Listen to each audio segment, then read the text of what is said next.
Hey everybody, it's Ron and Debbie, and we're back for another edition of Ask Ron. All right, you ready, Ron? I am born ready. All right, let's go. First question is from Katrina Jonah from Nevada.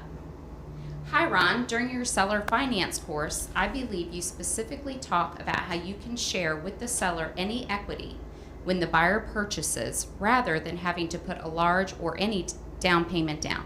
In this case, and where can I find more information? Is this the case, and where can I find more information?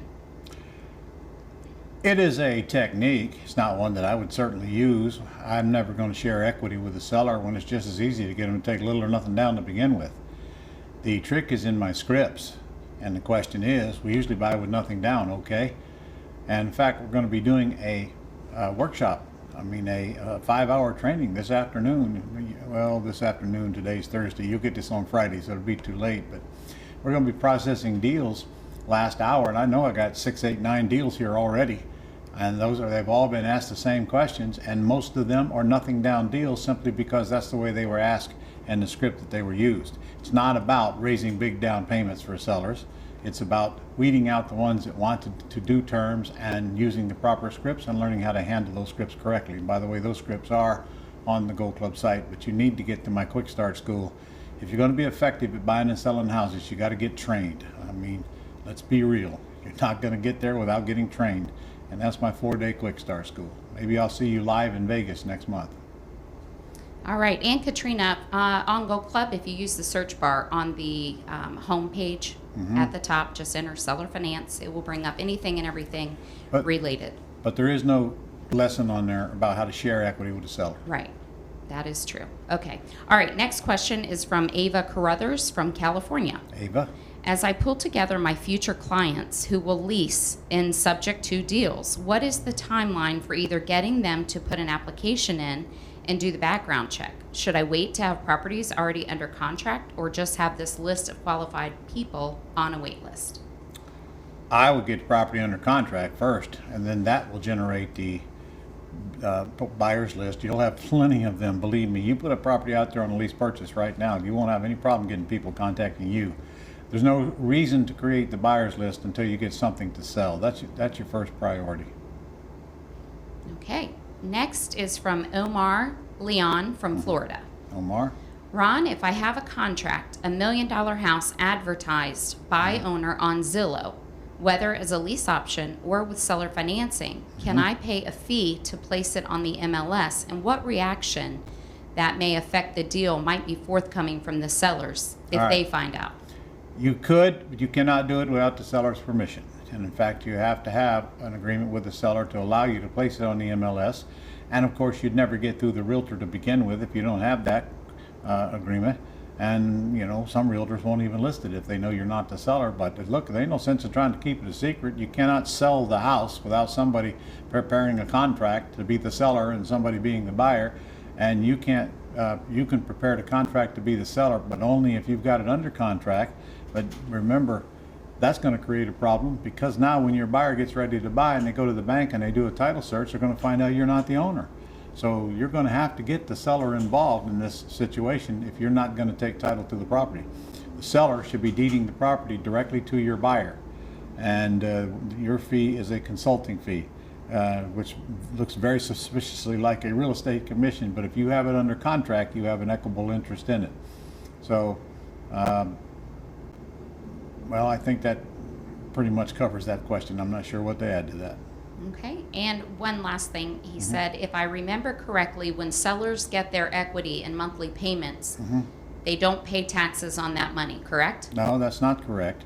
They pay taxes on the portion of the principal part of the payment that is profit on their house, if it's not their homestead. If it's their homestead, they won't pay taxes on it. If it's not, they will. Be very, very small amount of taxes every time they get a payment. Okay, next is Dylan Schnell from Oregon. Dylan? How does a seller's market affect the pretty house business? I'm in Portland and inventory is very low. Sellers are consistently getting cash at above asking. Considering the market, in what scenario would it make more sense for a homeowner to sell to me rather than retail? Well, you're in a hot market. I'm in a hot market. Most everybody watching is in a hot market. The whole country is in a hot market right now.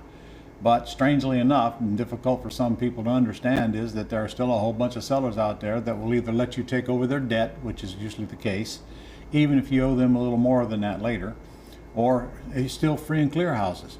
In fact, I just did a seminar yesterday, a 5-hour seminar, and we had, I think, 9 deals that are from all over the place that my mentors called, a couple of my mentors called and created just for that project. And that was out of a total of 80 some odd leads, I think, something like that, and which a bunch of them we couldn't even get a hold of. So there's still a bunch of sellers out there, but it's a pre-screening game. And sometimes the sellers just don't care about the market. Sometimes they don't want to call a realtor. Sometimes the house is not ready to sell. And sometimes the house is full of junk and they're embarrassed to even show it. Sometimes situations like they can't move out right away. When I buy a house, if they want to stay in there 2, 3, 4, 5 months, I don't care. I just let them make the payments. I take over when they get out. There's all kinds of situations like that where sellers will gladly take terms. Now, is it going to be easier when the market turns? Absolutely. But there's still plenty of business out there right now. You get good at it right now. Imagine how good you'll be when the market turns. I mean, you'll like shooting ducks in a barrel when the sellers get more motivated. Okay, and Dylan also says, what happens when the real estate market crashes or corrects and I end up with the negative equity on the homes I bought with terms? Oh, that's a good question, Dylan. Very good question. And here's the answer.